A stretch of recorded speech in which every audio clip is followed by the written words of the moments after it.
maravilloso de Jesús te lo pedimos. Amén y amén. Yo en esta noche quiero platicarles, hermanos, acerca de lo que la semana pasada veníamos conversando. Es tan interesante que nosotros entendamos, hermano, la importancia de saber lo que hacemos dentro del lugar santo. Explicábamos con respecto a lo que era el tabernáculo. Nosotros sabemos que habían atrio, lugar santo y lugar santísimo, y la forma como se debía de hacer el sacrificio, la forma como los sacerdotes debían de entrar hasta el lugar santísimo. Decíamos que el lugar santísimo era el lugar donde se llegaba a tener comunión en el momento que nuestro Señor Jesucristo muere. Según el libro de Mateo, el Evangelio de Mateo dice que cuando el Señor expiró, entonces el velo que dividía el lugar santo con el lugar santísimo se partió en dos, de arriba hacia abajo. El libro de Hebreos capítulo 10 dice que habiéndose partido el velo, ahora el Señor Jesús inauguró un camino por el cual podemos nosotros llegar hasta el lugar santísimo. Ok, entonces usted y yo tenemos entrada directa hasta el lugar santísimo, pero para poder llegar al lugar santísimo, entonces había que ver las cosas que se hacían antes de llegar al lugar santísimo. Entonces hicimos y platicamos con respecto a eso, pero también platicábamos con respecto y relacionando el tabernáculo con el huerto y con lo que Dios hizo en el principio. Entonces les explicaba que viene Dios y planta el huerto de el Edén, el huerto en el Edén, un huerto, Él lo pone en el Edén. Entonces les enseñaba la figurita donde el huerto representando al lugar santísimo, porque era el lugar donde el hombre tenía comunión con Dios, donde Dios se paseaba, donde Dios platicaba con el hombre, donde Dios le daba la instrucción. Era una relación, que había una relación con el hombre en ese momento en el huerto. El huerto estaba en un lugar que se llamaba Edén, y el Edén estaba en un lugar en la tierra. Entonces explicaba que el huerto lo podríamos poner como el lugar santísimo, el Edén como como el lugar santo, y la tierra como el lugar santísimo. Pero también hablábamos que en vista de todo lo que sucedió en el huerto que usted y yo conocemos, entonces viene Dios y expulsa al hombre. La Biblia dice que lo expulsó. Pero antes del Señor expulsar al hombre, yo solo le estoy haciendo así un breve repaso para que veamos lo que quiero compartir hoy. Antes de expulsar al hombre del huerto, según Ezequiel capítulo 28, hubo alguien a quien Dios había expulsado primero. Y al primero que el Señor expulsó del huerto, según Ezequiel 28, fue a Luzbel. Porque el Señor le habla y le dice: en el huerto del Edén, en el huerto del Señor estabas. Ahí estaba Luzbel, pero antes de la caída. Pero estando en el huerto fue cuando entonces subió la maldad, la iniquidad a su corazón, y entonces viene Dios y lo tiene que expulsar. Entonces el primero que expulsaron del huerto fue a Luzbel.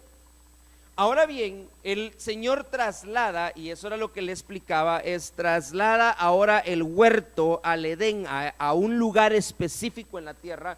Y ahora forma al hombre y forma a la mujer. Pero cuando el Señor se da cuenta de que, bueno, primero pues hizo al hombre, se dio cuenta que el hombre estaba solo, entonces ahora le da a Eva para que entonces Eva lo acompañara. Pero ya la serpiente, o ya Satanás, que Luzbel era mientras estaba en el huerto, pero cuando ahora es expulsado, lo expulsan a la tierra, entonces él lo que quería era sacar al hombre de su intimidad con Dios.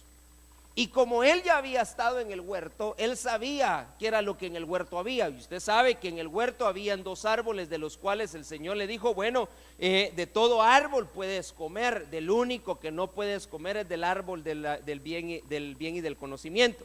Entonces de ese árbol no podía comer, pero del árbol de la vida sí podía comer.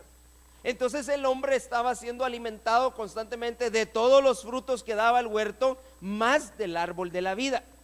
y estaba en el huerto, pero Luzbel, Satanás, que ya ahora estaba en la tierra, entendía que el hombre era necesario sacarlo de ahí, y él sabía que no lo iba a sacar de ahí al menos que él pudiera introducirse.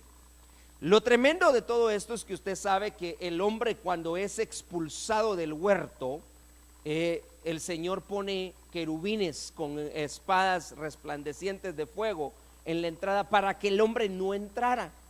Pero cuando el Señor expulsa a Satanás del huerto, no le puso un alto para que él entrara. Entonces ahora él podía entrar, sabía cómo entrar, sabía dónde estaba la entrada, pues ya había estado ahí, ya conocía el lugar. Entonces él empieza a trabajar con la mujer. Mire, y eso nosotros lo hemos platicado, no fue con el hombre, no fue con Adán que vino a platicar, sino que empieza a tener una relación con la mujer para sacarla de su intimidad primeramente, para sacarla de la... porque esto también es muy interesante, hermano, que nosotros entendíamos, y incluso nuestro apóstol lo ha estado compartiendo. El hombre, cuando el Señor lo pone sobre el huerto, el Señor lo pone para que se enseñoreara sobre los animales, sobre las aves, pero a la mujer no le dijo que se enseñoreara sobre la mujer.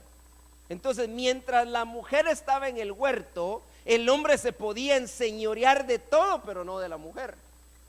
Pero cuando usted ve que el hombre peca, una de las maldiciones que Dios le dio a la mujer fue que ahora el hombre se iba a enseñorear sobre ella. Eso fue lo que lo puso. Entonces la bajó de categoría. Entonces el enemigo entendía que la manera de tratar era por la mujer. Entonces, ay, usted conoce que la serpiente hablaba, la serpiente caminaba. Eso era tremendo, hermano. O sea, la degradación que se dio en el momento que el hombre peca, no solamente fue sobre el hombre, sino que también todos los animales fueron degradados. Los que en ese momento el Señor tuvo que sacar de ahí, entre ellos la serpiente, porque a causa de la maldición que vino sobre el hombre y la mujer, también vino maldición sobre la serpiente. Entonces nosotros vemos la forma como Dios tuvo que tratar. Entonces Dios saca y expulsa al hombre, lo pone ahora en Edén, que tipifica el lugar santo. Pero en el lugar santo, usted sabe también que ahora viene, ya salí fuera del huerto, ahora Eva da a luz hijos, y dio a luz a Caín y a Abel y a Set.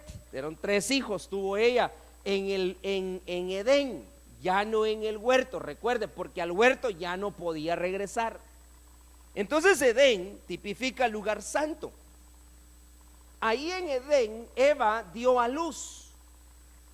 Y ella dio a luz a Caín, a Abel y a Set. Pero resulta que ahora en el lugar santo se dio otro tipo de cosas, hermano, de actitudes que nosotros ahora, yo hablaba de eso el día domingo, que se están viendo dentro de la iglesia. Porque como dejaron de tener intimidad con Dios, Dios los expulsa del huerto, del lugar santísimo, y ahora los pone en el lugar santo. Pero al hombre ya no se le dio la oportunidad de regresar al lugar santísimo. Entonces, hablando y tipificando eso, el huerto. Pero allí en el lugar santo la mujer da a luz y da a luz hijos. Y entonces ahora recuerde que en medio de la familia habían problemas. Porque resulta que ahora Caín mata a su hermano Abel. Mata a su hermano Abel, y entonces ahora viene Dios una vez más y expulsa a Caín del Edén, y lo expulsa y lo manda a errante sobre la tierra, lo manda lo manda como un peregrino sobre la tierra. Entonces lo saca del huerto, al hombre y a la mujer, los pone en Edén. En Edén se da otro tipo de problemas, y ahora el Señor viene y lo saca también del Edén y le dice: vayas. Y lo manda con una marca, nosotros sabemos eso. Pero, y yo explicaba esto, ¿qué provocó qué provocó la caída de Luzbel? Hablando primeramente del lugar santísimo. La caída de Luzbel, según Ezequiel capítulo 28, cuando usted lo lee, es que el Señor lo expulsa por profano. aparte de que había subido la maldad a su corazón y lo expulsó por profano. ¿Quién era un profano? Hablábamos de eso. Profano es uno que no sabe la diferencia entre lo sagrado y lo impuro.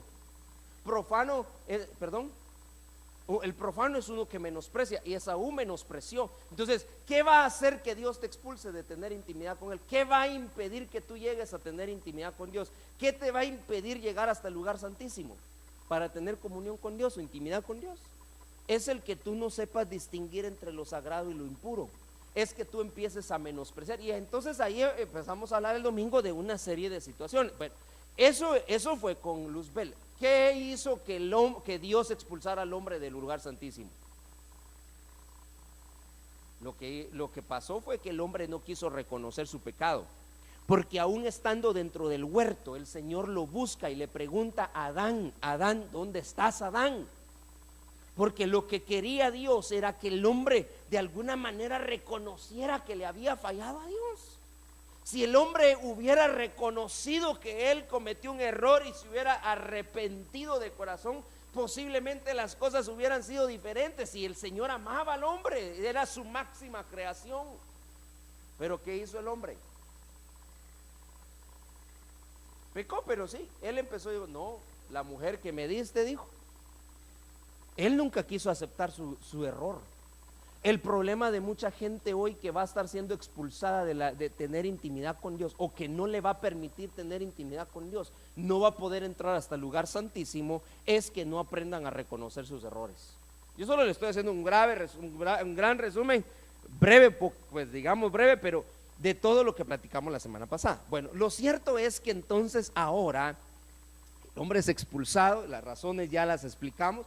Ahora expulsan a Caín del Edén también, del lugar santo. ¿Qué puede hacer qué puede causar que tú seas expulsado? Primero, usted recuerda que la razón por la que Caín fue expulsado del huerto fue a través de una ofrenda. En medio de la ofrenda, Dios vio su corazón, y como no estaba de acuerdo, entonces Dios lo tiene que decir. Y ahí se dieron otra cosa. Pero la ofrenda, por eso yo hablaba acerca del ofrendar, hermano. Mire, es algo tan importante como tú ofrendas, pero la manera como tú te presentas delante de Dios, porque al final Romanos capítulo 12 dice que nosotros somos ofrendas vivas, somos un sacrificio vivo delante de Dios, ofreciendo nuestros cuerpos como sacrificio vivo delante de Dios. Usted está trayendo un sacrificio, usted está trayendo una ofrenda, pero ¿cómo está la ofrenda que usted está trayendo? Porque a causa de la ofrenda fue expulsado del lugar santo y lo enviaron errante.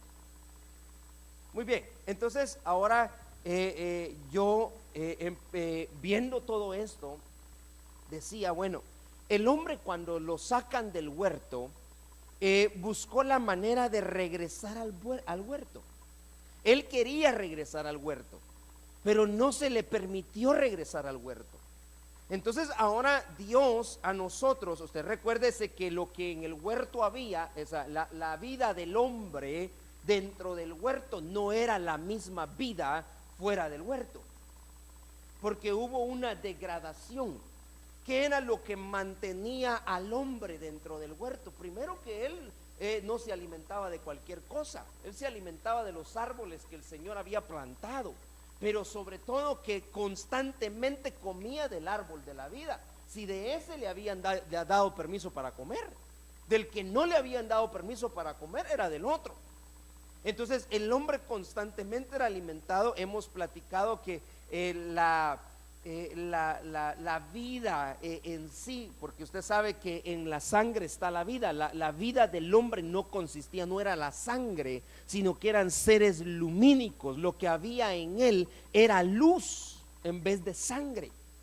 Era algo fenomenal. El hombre no tenía vergüenza, el hombre no tenía necesidad de cubrirse, todas las cosas que nosotros. Entonces el hombre buscaba regresar a ese estado. Adán quiso regresar a ese estado, pero no se lo permitieron. Entonces ahora nosotros que somos hermano, el prototipo de Adán, estamos buscando cómo regresar al huerto. Dios quiere que nosotros regresemos al huerto, y era lo que nuestro apóstol compartía, pero de ahí el Señor empezó a inquietarme en algunas cosas, y eso es lo que le he venido compartiendo. ¿Cómo vamos a regresar al huerto? El apóstol le tituló En búsqueda del huerto, le puso. Pero algo que me llamó a mí la atención con respecto a esto es que dentro del huerto del Edén, ahí no solamente estaba el hombre, porque la Biblia habla que Dios creó y Dios formó al hombre ahí en el huerto, pero en el huerto ya habían otros seres. Entonces la Biblia dice, si viene conmigo, en Génesis capítulo 3 y versículo 20, que eso es lo que le he compartido, hemos estado desde la semana pasada hablando.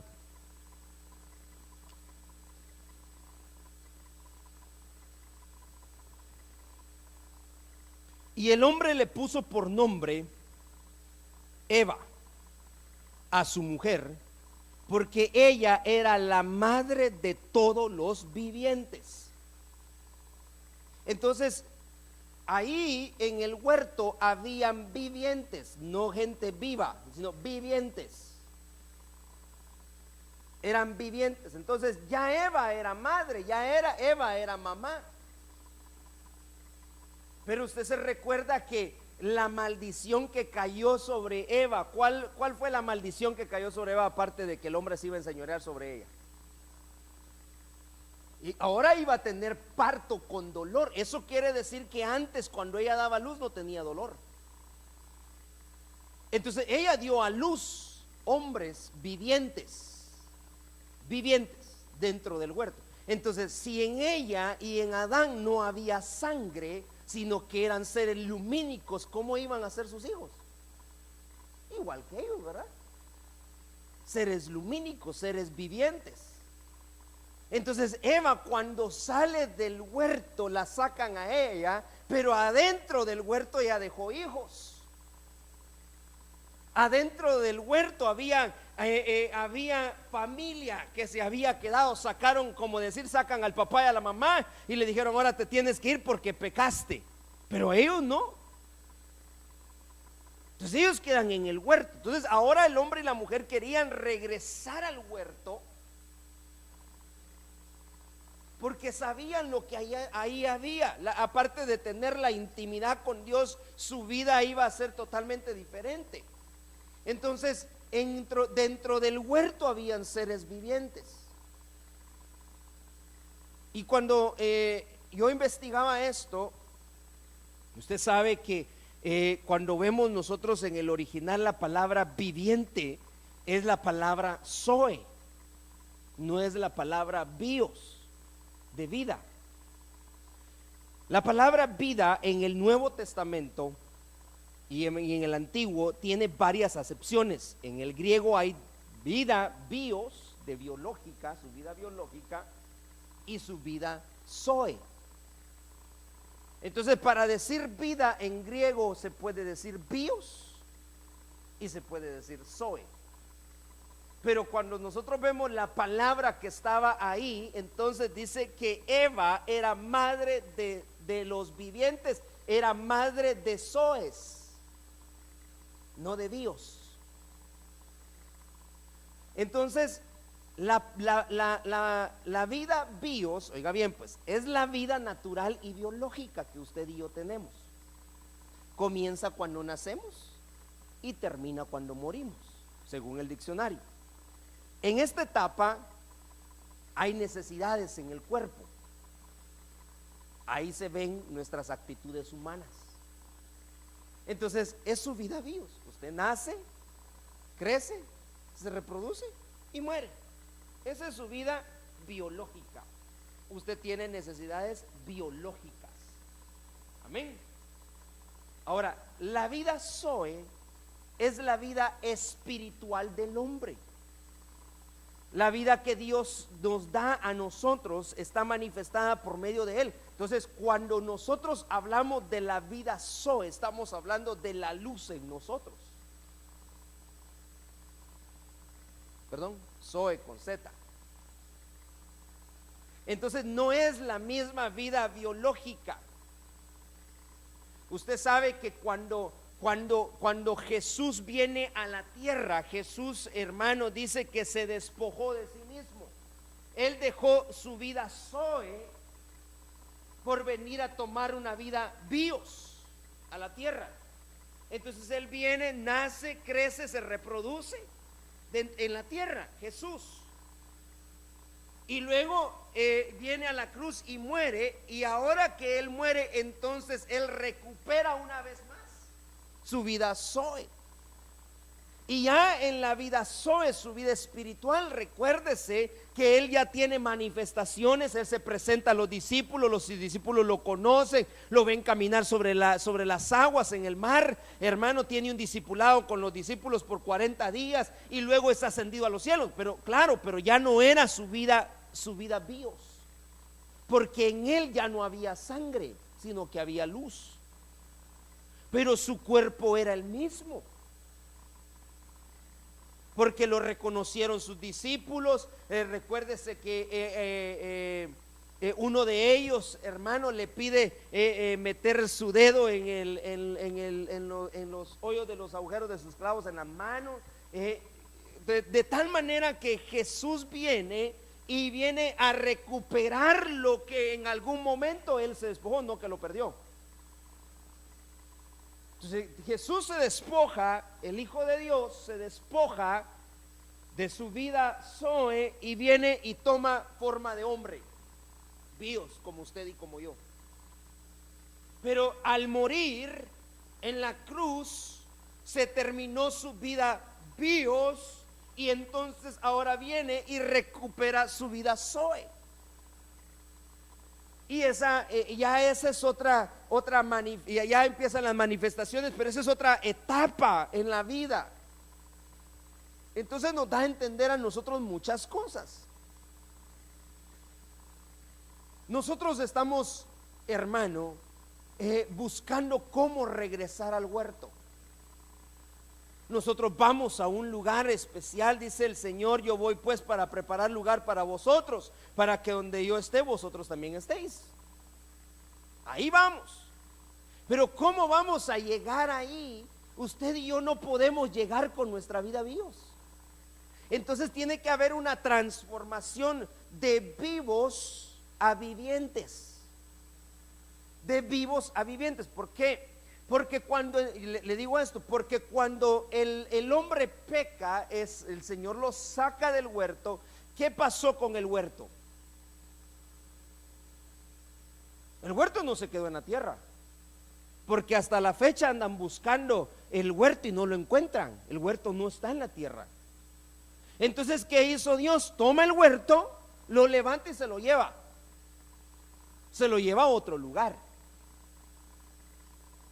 Y entonces mire lo interesante, porque cuando nosotros platicábamos con el apóstol, tratando de deducir qué pasó con el huerto, porque al huerto también se le llama paraíso.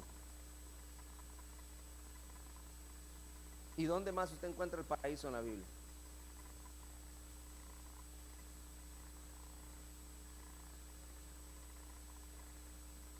El paraíso está en las profundidades de la tierra, junto con el Hades. Lo único que lo separa un gran abismo. Ahí está el paraíso. ¿A dónde fue el ladrón en la cruz? Ok, pero mire pues, entonces el ladrón en la cruz muere en su vida bios y ahora se va al paraíso en otro tipo de vida. El rico y Lázaro, Lucas 17. Se mueren los dos, ¿verdad? Uno agarró para dónde? Uno para el Seol, el otro para el paraíso o seno de Abraham.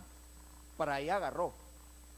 Ahora yo le pregunto a usted, y aquí voy a hacer un paréntesis en todo esto. Mire, hermano, es que esto es tan interesante y de veras que necesitamos estudiarlo. Ya estaban muertos, ¿sí o no? El caso de Lázaro y el rico. Estaban muertos. Uno estaba de aquel lado y otro estaba de este lado. ¿Se conocían? Le pregunto, ¿se conocían? Sí, se conocían. Le dice el rico: Abraham permite que Lázaro moje la punta de su dedo y me lo pase en mis labios. Ahora, entonces la Biblia dice que cuando nosotros dormimos, porque usted y yo ya no morimos, dormimos, entonces nuestro espíritu se va al Padre que lo dio, su cuerpo regresa al polvo de donde salió y su alma entonces va a un lugar intermedio. Ese ya dependerá si es el Hades o es el paraíso. Eso será muy decisión de cada quien. Lo cierto es que aún en esos lugares va a haber algún tipo de conocimiento.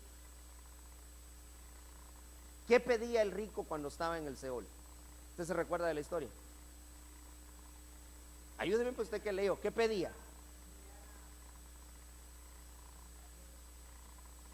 Él ahí tenía conciencia. Había un tipo de conciencia que le hacía ver y decía: yo no quiero tener a mi familia aquí, por favor envíen mensajeros que le digan a ellos que les prediquen. Entonces Abraham le tiene que decir: momento, pero a ellos tuvieron su oportunidad, y para eso están los profetas, para eso están los que les predican, para que ellos tomen su decisión. Tú ya la tomaste. Vaya, entonces yo dije: bueno, definitivamente que entonces nosotros no podemos entrar al paraíso o no podemos regresar al huerto con este cuerpo. Para eso tendría que haber una muerte biológica. Y entonces ahora viene aquel versículo de segunda de Tesalonicenses capítulo 4 y versículo 17, cuando Pablo habla y entonces dice: y nosotros los que estemos vivos, ahí habla de bios, seremos arrebatados, pero seremos, dice, primero seremos transformados. Eso quiere decir que va a tener que haber una transformación, porque en el bio no nos podemos ir, pero en el Zoe sí. Entonces el Zoe va a haber un arrebatamiento. Pero yo regreso entonces a este pasaje, hermano, que mire, yo llamé a un pastor y le dije: mira, fíjate que estoy compartiendo esto en la iglesia y es emocionante, pero yo quiero que me digas si estoy bien. Porque entonces yo decía: si el rico conoció a Lázaro, eso quiere decir que todos los que lleguen al paraíso o al Seol se van a conocer. ¿Sí o no?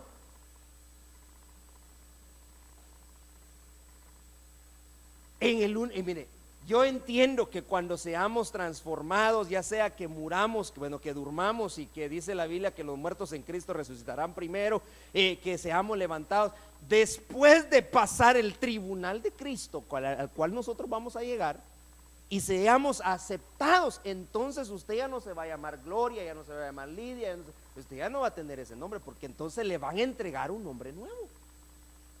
Pero ahí ya no va a haber ahí ya no va a haber parentesco.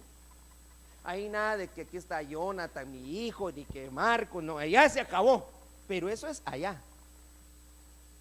Pero si en el propósito de Dios estuviera que nosotros termináramos la vida vivos y muriéramos, y que nos llevaran al paraíso, porque yo espero que usted quiera llegar al paraíso, ¿verdad? Y llegáramos al paraíso, mire, nos vamos a conocer. Vaya, entonces yo le pregunto: entonces, ¿cómo es posible que la iglesia ande en problemas? No quieran hablar con fulano, no quieran hablar con sutano, molestos por uno, ¿cómo se van a ir a topar ahí abajo? Porque había conciencia. ¿Usted está de acuerdo conmigo que había conciencia? Entonces yo lo voy a ver ahí abajo. Mire, pero usted me hizo, ¿cómo? Hermano, perdóneme, pero ¿cómo vamos a hacer esas cosas ahí, pues? Por eso la Biblia dice que es mejor que estando aquí nos pongamos de acuerdo. No pueden ir dos por el camino si no están de acuerdo. Y también la Biblia dice que si algo tenemos contra nuestro hermano, es mejor que nos pongamos a cuentas con él antes que venga el alguacil, nos tome y nos meta en la cárcel. Entonces el lugar donde nos podemos arrepentir es este. Allá abajo ya no. Entonces mira, allá abajo no cree usted que usted por una esquina y el otro por la otra esquina, por ahí. Yo le estoy hablando de abajo, tipificando el paraíso. Porque resulta que aquí en la tierra el fulanito le quedó debiendo tanto y allá no le va a ir a cobrar allá abajo, ¿verdad? No, entonces no sabe qué va a hacer el Señor. Entonces, muy bien, tú no te quisiste poner a cuentas con tu hermano, pum, para allá. Él es el que va a disponer a dónde vamos. Porque vas a tener que pagar hasta el último cuadrante. Yo no sé qué penitencia le van a poner o qué Dios nos va a permitir hacer, pero ahí ya no va a poder ir. Mira, ahora que te veo aquí, te quiero, no, ahí ya muy tarde para que usted se arrepienta. La oportunidad la tuvo usted aquí en la tierra y no la quiso hacer. Entonces allá abajo, aunque lo va a conocer, aunque va a tener conciencia de quién está allá abajo, no va a poder detener esa oportunidad. Entonces cada uno agarrar entonces tú tanto debías, tanto vas a tener que pagar. El ladrón en la cruz llegó al paraíso, pero él no se bautizó. Él pasó pecando toda su vida. Él no recibió el bautismo con Espíritu Santo. Él nunca ofrendó, nunca diezmó. Entonces, no, que ahora qué lindo, que llegó al paraíso. No, si es que llegó al paraíso, claro que llegó al paraíso porque Cristo dijo que ahí tenía que llegar. Jesús le dijo, hoy mismo estarás conmigo ahí. Sí, pero ahí vas a ir a pagar todos los elotes que te comiste. Claro, hermano, gloria a Dios porque llegó al paraíso. Porque si hubiera ido para el Hades, ya no hubiera podido regresar. Entonces vean lo interesante, que nosotros para poder llegar al paraíso o para poder entrar al huerto de nuevo, no podemos entrar con nuestra vida bios, sino que tenemos que entrar con nuestra vida zoes, espirituales. Bueno, entonces como yo ya le expliqué esto, yo espero que usted me haya entendido. Yo sí entendí, pero no sé usted.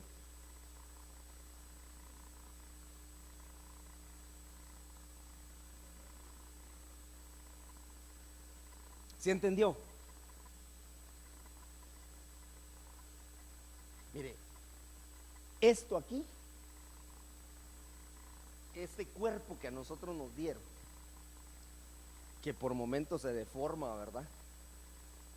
Esto nada más es un instrumento para que nosotros alcancemos la vida sola. Ahora, yo no necesariamente tengo que morir, hablándolo en la faceta bios, para poder llegar al Zoe. Dice la Biblia, Salmo capítulo 27 y versículo 13. Mire, y aquí hay un canto tan lindo que cantamos nosotros. Dice, hubiera yo desmayado, si no habría de creer que vería la bondad del Señor en mi vida. ¿Verdad que así dice el coro? Pero fíjese que está malo el coro, porque el Salmo no dice así. Salmo 27:13.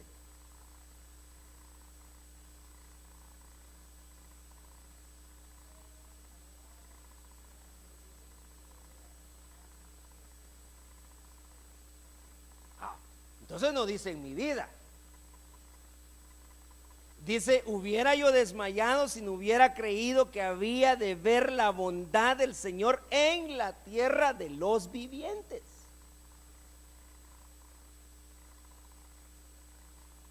Aquí está hablando David, y entonces él dice, yo hubiera desmayado. Mire, David estaba pasando por situaciones difíciles. David, hermano, en ese momento que le estaba diciendo al Señor, se sentía débil, como desanimado. Pero entonces David dice, yo hubiera desmayado si no hubiera creído que yo vería tu bondad en la tierra de los vivientes. Vale, entonces mire, hermano, la tierra de los vivientes. Te va a decir, hermano, pero entonces ¿dónde está la tierra de los vivientes? Aquí hay vivientes. En la tierra aquí hay vivientes. Que usted tal vez no los está viendo, ¿verdad? Pero yo le puedo asegurar que hay vivientes. Ay, es que aquí está lo lindo, hermano. Porque entonces, ¿dónde están esos vivientes? Aquí están. Entonces la tierra, aquí la tierra, el mundo entero, la tierra, esto que Dios formó con sus manos, es el lugar donde Dios nos está dando la oportunidad para que lleguemos ahí a ser vivientes. Dejemos de ser vivos y pasemos a ser vivientes. Que dejemos la vana manera de vivir, de sus bios, despojarse de sus bios. Pero para poder despojarse del bios tiene que haber una muerte, por eso le explicaba. Pero ¿de qué clase de muerte estamos hablando entonces? De una muerte espiritual. Yo debo de morir a lo mío, yo debo de cesar lo mío para que entonces lo de Dios empiece a fluir. Pero mientras yo no quiera morir a mis bios, a lo mío, yo no voy a poder alcanzar la vida Zoe. Yo no voy a poder entrar en la tierra de los vivientes. Yo no voy a poder alcanzar el paraíso. Yo no voy a poder entrar al huerto, porque le expliqué que en el huerto estaban los vivientes. Ahora, ¿cómo entra al huerto? Pues si yo no puedo entrar así como estoy. Ya le expliqué que en el huerto no van a haber, mira hermano, ahí ya no va a haber chance de reconciliarse ni de nada. Por eso es que ahora que estamos acá es necesario que lleguemos a alcanzar ese tipo de madurez. La versión Nueva Traducción Viviente, ese mismo pasaje dice: sin embargo, yo confío en que veré la bondad del Señor mientras estoy aquí en la tierra de los vivientes. Eso decía David. Yo confío en que veré la bondad del Señor mientras estoy aquí. ¿Dónde estaba David? En la tierra. Pero David estaba viviendo en la tierra. No estaba en Júpiter, no estaba en Marte. David estaba aquí en la tierra. Y él dice que aquí donde yo estoy, en la tierra, hay vivientes, y aquí yo voy a ver la bondad de Dios. Eso estaba diciendo David. Vaya, entonces mire lo lindo de esto. Porque en la tierra caminan vivientes.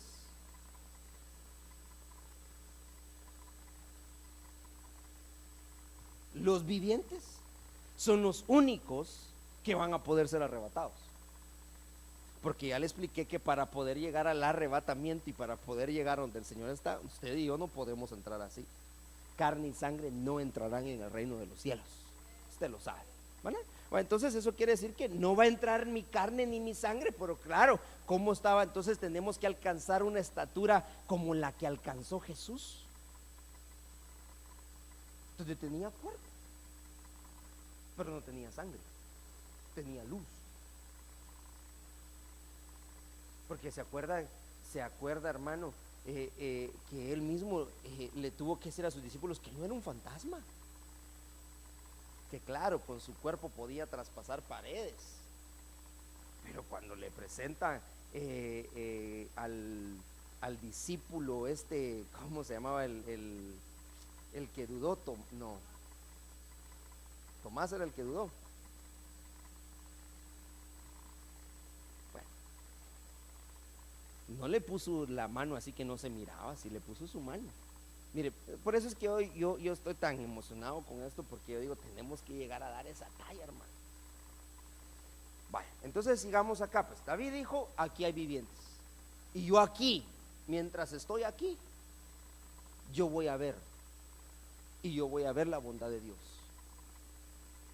Pero el hecho de que yo no esté dando esa talla no quiere decir que no hayan otros que estén dando la talla de vivienda. El hecho de que yo todavía padezca de pasiones, de cosas mías, eso no quiere decir que no haya otros que estén siendo transformados.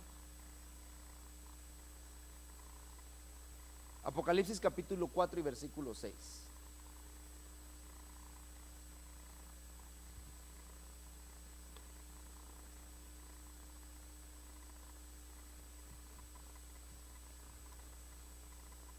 Yo le quería poner el título Regresando al huerto, pero en búsqueda del huerto le puso el apóstol a su predicación. Entonces yo le puse los vivientes.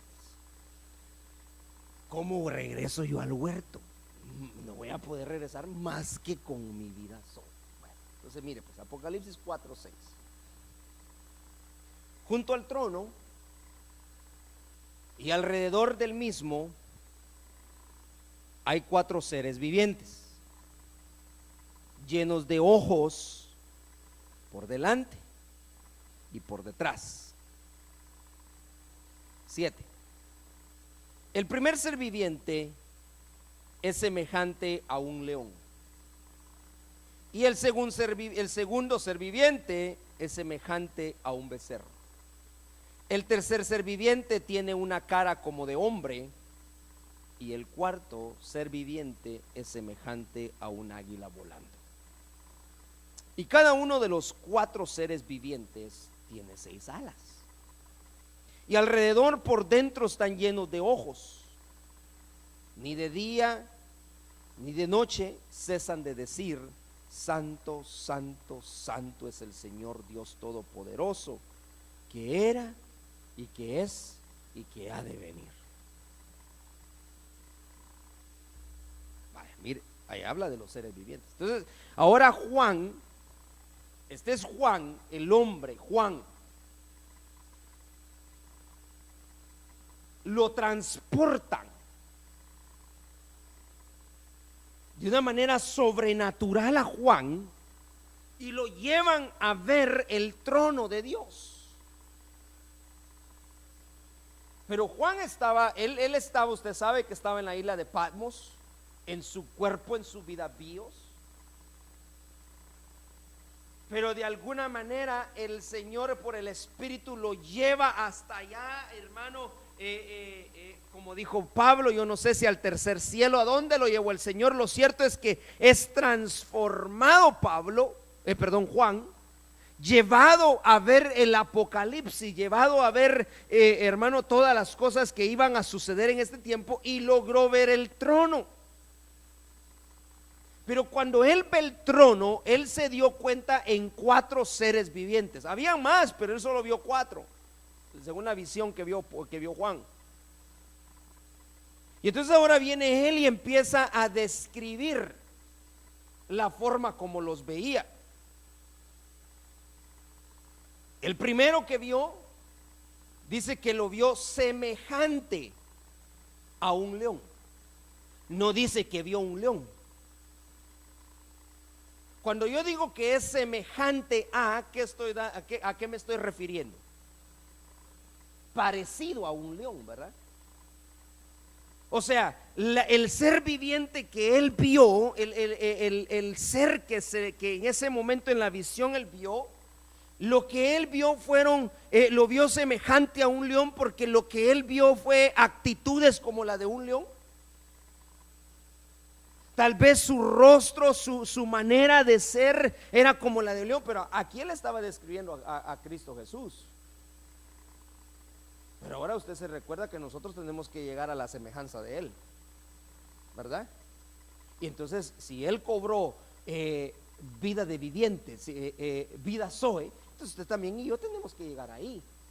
Pero ¿cuáles son entonces las características para poder llegar nosotros ahí? Lo que Pablo vio, ¿quién es entonces un viviente? ¿O quién debería de ser un viviente? Porque Juan aquí por lo menos dio 4 semejanzas o características, pues, de los que llegarán a ser vivientes.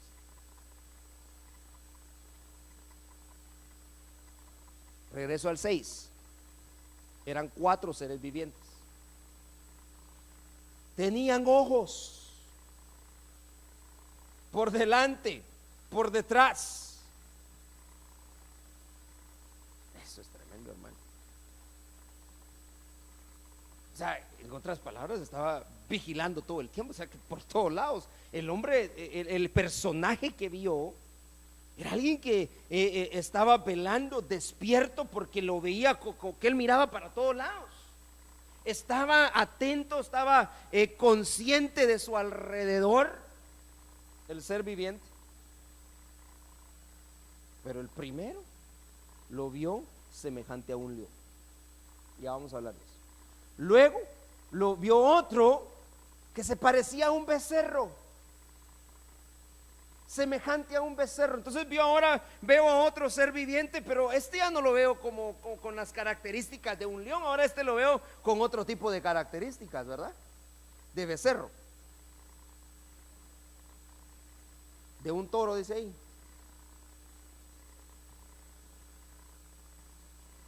A otro con característica de hombre, con cara de hombre, mire, con cara como de hombre. Ah, bien, pero Juan tenía conocimiento de cómo se veía el hombre.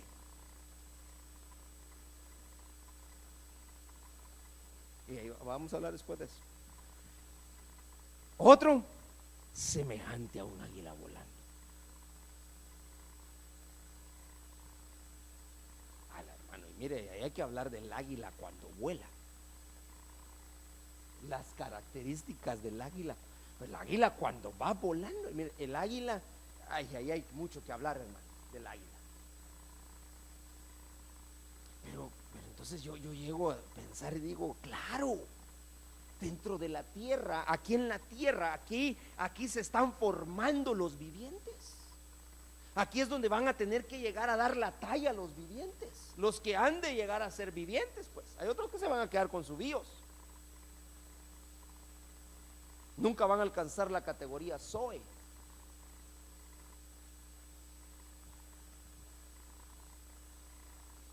Hablemos un poquito de león.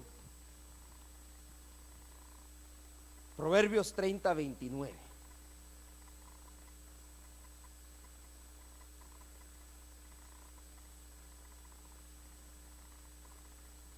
Esto es lindo, hermano. Proverbios 30:29 al 31.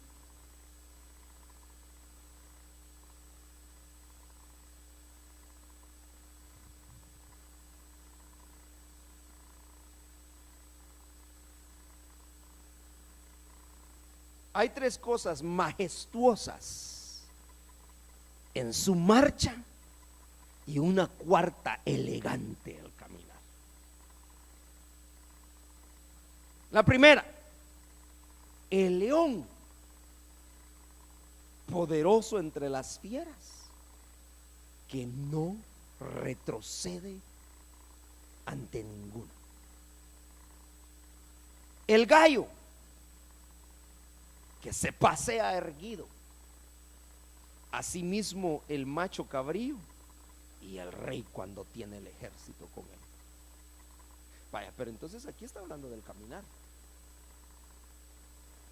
Majestuosas en su caminar.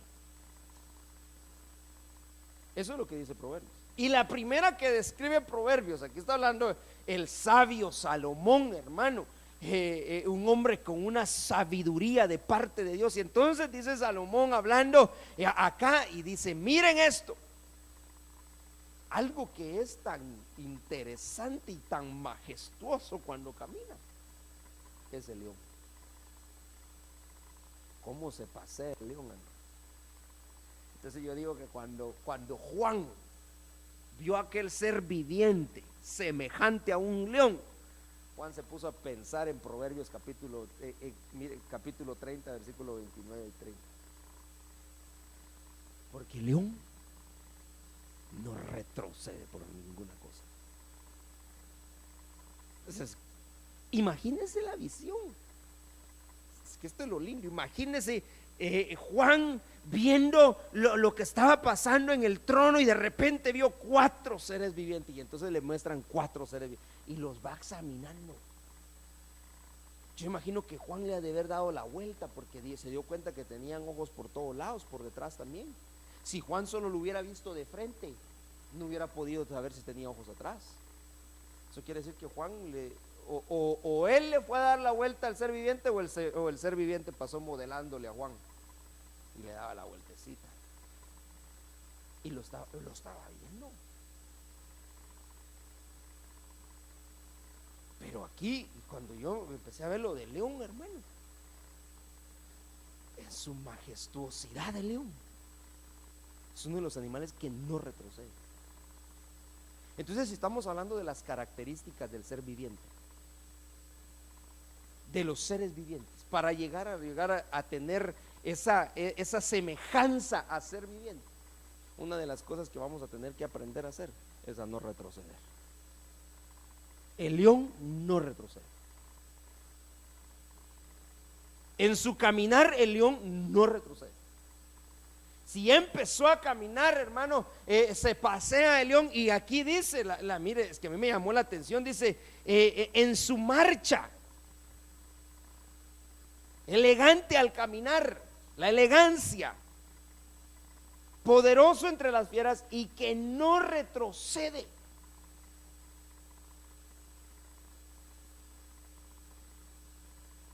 No retrocede. La Biblia dice que nosotros no somos de los que retroceden. Usted y yo no somos de los que retrocedemos, porque si retrocedemos, entonces no somos como león.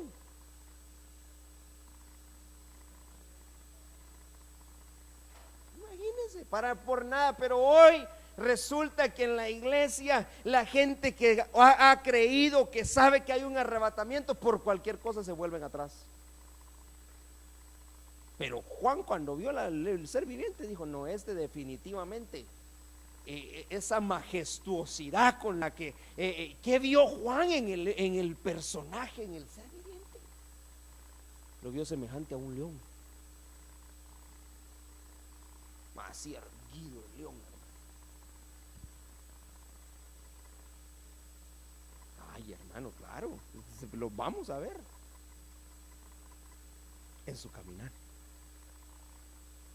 Y entonces, si yo tengo que hablar del caminar,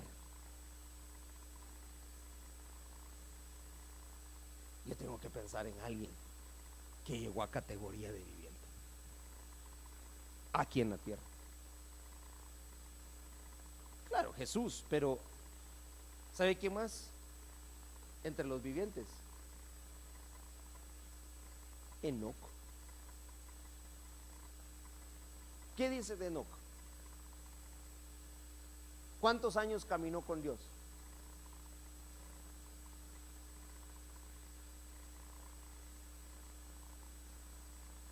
Se lo voy a poner acá. Aleluya. ¿Dónde está este pasaje? Y Enoc vivió 65 años. Y engendró a Matusalem. Y Enoc anduvo con Dios 300 años después. O sea, que quiere decir que los primeros 65 años que Enoc vivió, los vivió como él quiso, haciendo lo que a él le antojaba la regalada gana, como muchos. Antes usted hacía lo que usted quería. Hoy usted ya lo piensa dos veces. Usted ya, como ya es cristiano, usted ama a Dios, tiene temor de Dios. Usted ya, no, yo no puedo ya más. Entonces dice la Biblia aquí que 65 años fue la vida de Enoc así. Pero 300 pues caminó con Dios. Tanto fue así que el Señor se lo llevó. Pero como yo le expliqué, que para poder llegar así, no puede llegar con su vida vivos. Entonces eso quiere decir que aquí en la tierra transformaron a Enoc. A Enoc lo transformaron aquí en la tierra. Entonces tuvo que haber una transformación, hermano. Él murió a sí mismo, murió a lo suyo, a sus pasiones, a sus deseos. Tuvo que haber una muerte en Enoc para que pudiera alcanzar eso. Pero entonces habla que de su caminar, porque hablábamos en Proverbios, habla de la majestuosidad al caminar, hablando de 4 animales. Pero me llama la atención de que menciona al gallo. ¿Ha visto los gallos cómo caminan? El gallo saca pecho el gallo. Así le esté lloviendo al pobre gallo, pero es majestuoso en su caminar. Pero como hablábamos del león, ahí habla del gallo, del león, ¿de qué más hablaba Proverbios? del águila volando. ¿Qué más? Hermano. Entonces, hablemos del caminar, pues. Eso quiere decir, y a mí me da a entender por medio de las escrituras, es que nosotros, Dios nos ha dado la capacidad de poder alcanzar ese nivel espiritual, de poder cambiar nuestra vida bios en una vida zoe, en la medida en que nosotros aprendamos a caminar con Dios.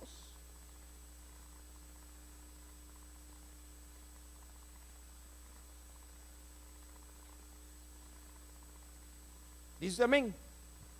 Porque si aquí hablamos del caminar, hermano, tenemos que enfocarnos en muchas cosas.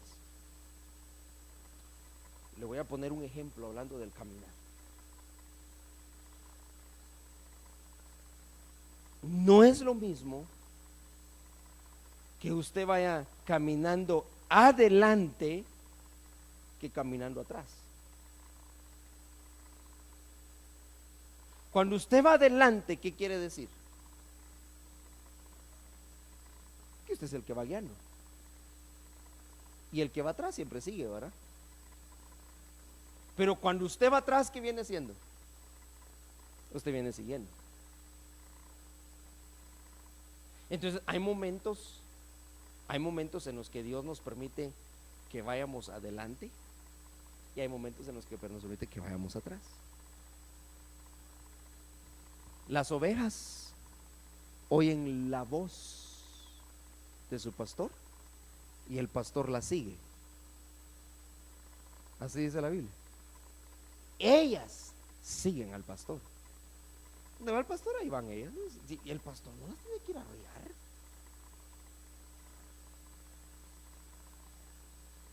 Hablando de los animalitos. ¿Sí? Claro, a la vaca hay que arrearla. Pero aquí no hay vacas. Bueno, habrán tal vez en otro lugar algunas vacas, ¿verdad? Pero aquí hay ovejas. Y las ovejas van detrás del pastor. Es que eso es tan interesante, hermano. Pero eso cuando habla del pastor. Pero fíjese que yo entre todas las cosas que logré aprender y que el Señor me mostró y oyendo a nuestro apóstol, mi pastor, mi cobertura, algo tan interesante en esto es que nosotros debemos de saber distinguir cuándo nos toca que ir detrás, cuándo a la par y cuándo adelante.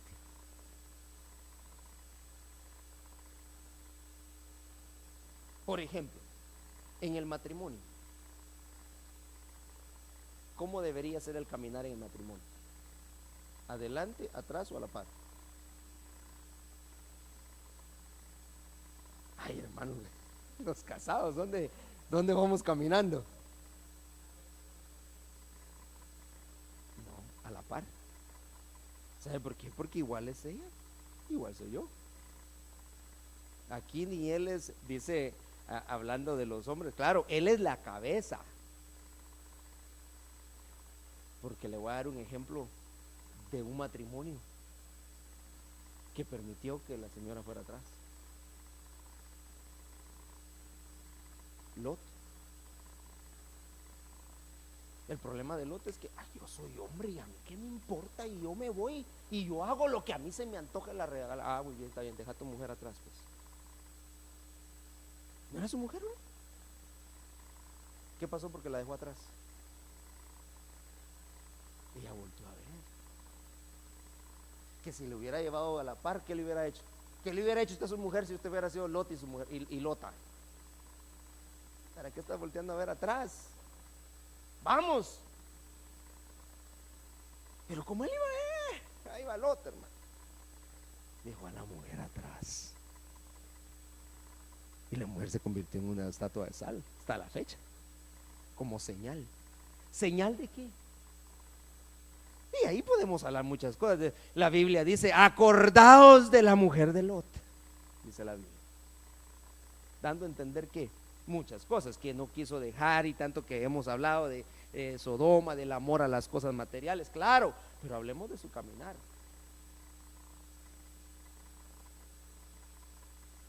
Mire, pero ahí no había comunicación.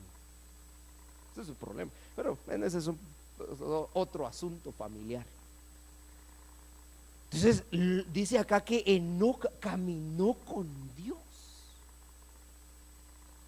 300 años de la vida de Enoc caminando con Dios, hermano.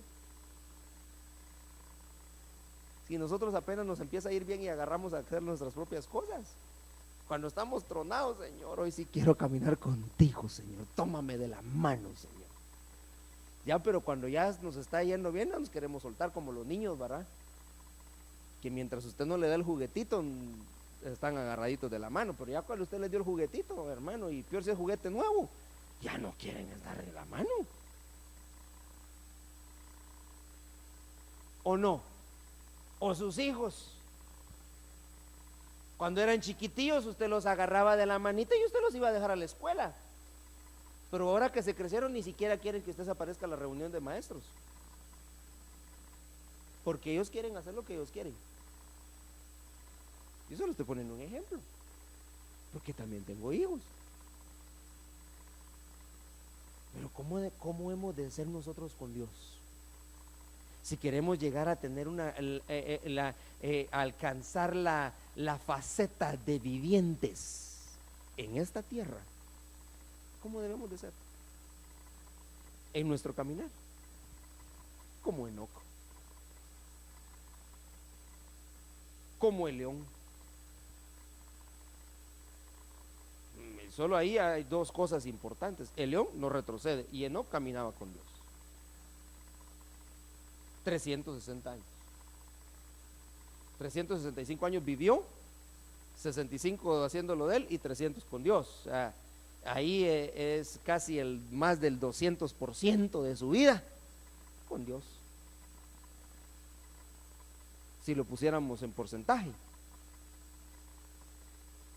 ¿Cuánto es el tiempo que nosotros dedicamos a caminar con Dios? ¿Será que estaremos nosotros caminando con Dios?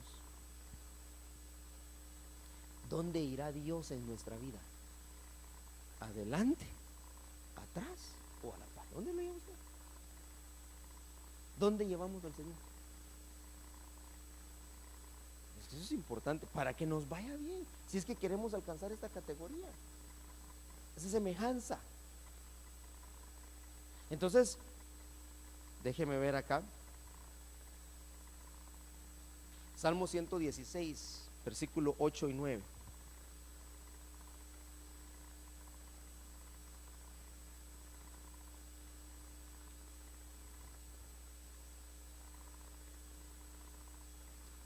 Pues tú has rescatado mi alma de la muerte, mis ojos de lágrimas, mis pies de tropezar. Andaré delante del Señor en la tierra de los vivientes. Una vez más, la palabra ahí es soy, no es vivo. Andaré delante del Señor en la tierra de los vivientes. Salmo 116, 8 y 9. Entonces, mire lo interesante que para poder nosotros alcanzar esa faceta de vivientes, entre las muchas cosas que necesitamos hablar, es cómo está nuestro caminar delante de Dios. ¿Cómo está nuestro caminar delante de Dios? Y ese ya sería otro tema que tendríamos que tratar. Pero lo que estoy tratando de enseñarle en esta noche es que tenemos que llegar a alcanzar esa faceta nosotros, hermano. Ya sea que, como decía Pablo, ya sea que vivamos o que muramos, somos del Señor y que para allá vamos.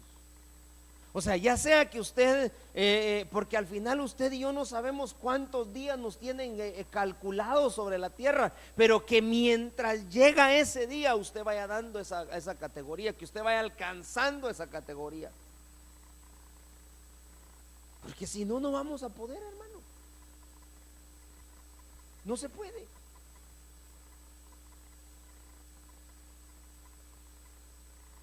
Amén. Job 30:22. Me alzas al viento, me haces cabalgar en él. Mire lo que está haciendo, lo que está diciendo Job, cabalgando sobre el viento. Y me deshaces en la tempestad. Pues sé que a la muerte me llevarás a la casa de reunión de todos los vivientes. O sea que hay una casa donde se reúnen los vivientes. Mire, Job está diciendo, yo voy a morir, pero yo tengo la seguridad de que cuando yo muera, tú me vas a llevar al punto de reunión, donde me voy a juntar con otros vivientes, que no importaba la prueba que estuvieran pasando, ahí estuvieran. Porque la vida de Job también, hermano, hemos platicado nosotros de la vida de Job. Pero para que este hombre pueda decir, no importa lo que venga, no importa lo que pase, yo sé que un día yo voy a morir, pero que también sé que tú me vas a llevar a la casa de reunión,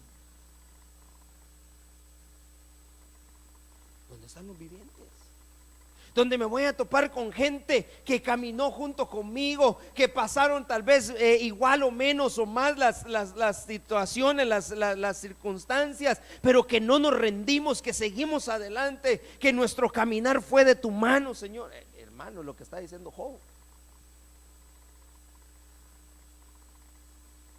Entonces, que nuestra oración en esta noche, yo termino con este pasaje, sea decirle al Señor, ya sea que vivamos o que muramos, y que si yo llego a morir, que tú me lleves a la casa de reunión de los vivientes. Llévame a esa casa donde se reúnen los vivientes. Ahora yo digo, ¿cómo nos van a llevar a reunirnos a la casa de reunión donde se reúnen los vivientes si no queremos venir a la casa de reunión con los que quieren llegar a ser vivientes? Hay gente que no le gusta reunirse o congregarse, no les gusta. Entonces, ¿cómo vamos a llegar ahí? Eso es lo que la petición que decía Job. Llévame ahí donde se reúnen los vivientes. Si yo me voy a tener y yo voy a morir, que yo pueda llegar a ese lugar. Póngase de pie y vamos a orar en esta noche.